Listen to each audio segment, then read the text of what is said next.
हम एराब ऑलरेडी हमने डिस्कस किया है कि रफ़ा नसब जर तीन फॉर्म्स होती हैं। वाहिद मुज़क्कर में मुस्लिम मुस्लिमान और मुस्लिमिन होती है। प्लूरल में मुस्लिमूना और मुस्लिमीना होती है। और जमा मुअन्नस अगर याद कर लें तो मुस्लिमात और मुस्लिमातिन, तो मेजर हमें याद हो जाता है। एराब की हमने जो वजूहात हैं वो चार वजूहात हमने डिस्कस कर ली हैं। एक, किसी भी फेल का फाइल जो है वो रफ़ा में होगा, किसी भी फेल का मफ़ऊल जो है वो नसब में होगा।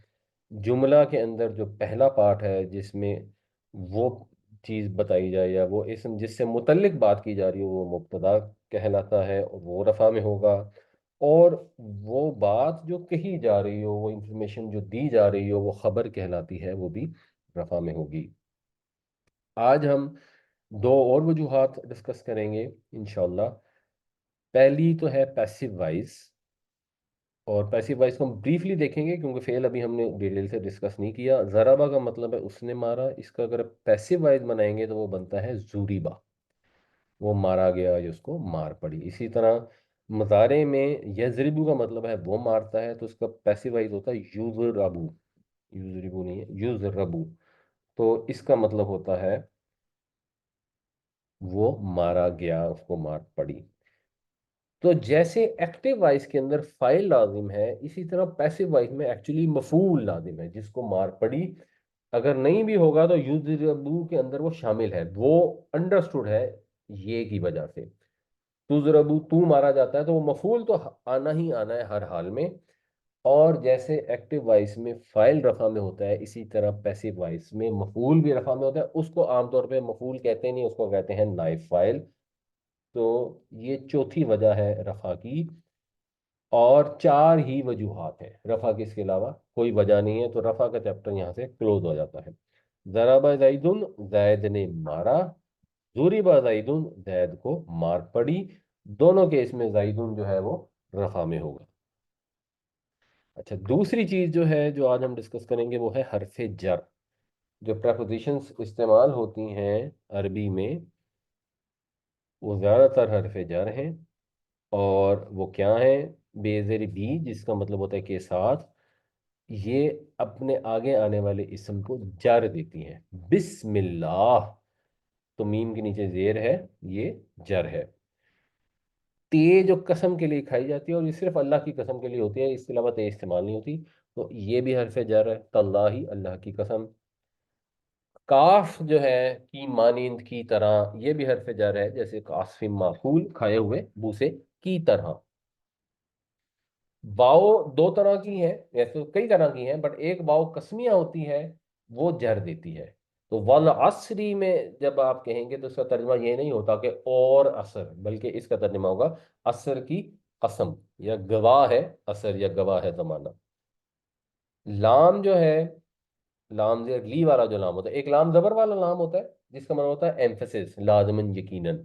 इसमें बाद वक्त कंफ्यूजन होती है क्योंकि जो प्रोनाउन के साथ लकर आती है ना, उसमें भी जबर आ जाती है, क्योंकि वो लिकुम पढ़ा नहीं जा रहा होता तो लकुम हो जाता है। बट एक्चुअली वो जेर वाली लाम ही होती है। तो ये लाम भी जर देती है, जैसे अल्हम्दुलिल्लाहि। अच्छा, इसी तरह मिन। अब ये शुरू के जो सिंगल वाले ना, तो याद करने बड़े आसान है। बाता का वाउलाम। फिर इसका जी जी। लफ्ज बनता है कबूतल। अगर कबूतल में सारे कबूतल, अल्फाबेट्स आ जाए। चलें, कबूतल भी याद कर सकते हैं, ये भी ठीक है। तो कबूतल से गेंदे आपको से ये कहाँ सिंगल याद वर्ड है याद हो कौन। जाएंगे। बस आपने ये याद रखना कि वाव जो है तस्मिया वाली में जा रहेगी, बाकियों में नहीं आएगी। तो ये हो गया कबूतल। जो दो हरफ वाले हैं वो है मिन। इसका मतलब होता है से, हुदम मिर रब्बिहिम।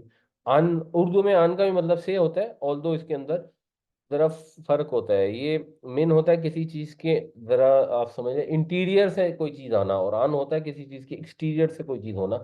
जरा इस तरह का मतलब होता है, इसीलिए उर्दू में मिनो अन होता है कि अंदर से भी बाहर से भी, यानी मिनो अन मुकम्मल एज इट इज। तो ये भी हरफ जर है। तो अन किबलातिहिम में भी किबला के ते में, बोलते में जर आ गई। और फी भी हरफ जर है।